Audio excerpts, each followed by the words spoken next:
am Professor Dr. Remzi Tözün. I'm an orthopedic surgeon.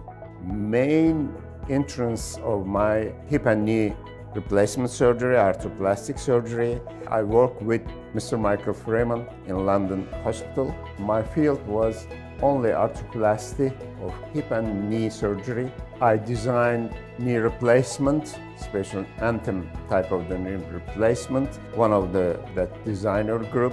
I'm one of the founder of the International Joint Center. The aim of this joint center is to do hip and knee arthroplasty and also hip and knee disease, to solve the hip and knee disease. Aim of this center, International Joint Center of AIM, is research in the orthopedics and traumatology.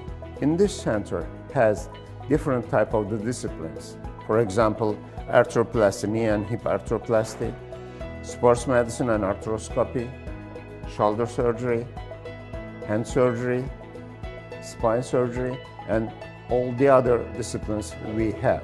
Also, we have many orthopedic surgeons coming from all over the world for research. Every orthopedic surgeon or every fellows doing different type of the research, different field of the research.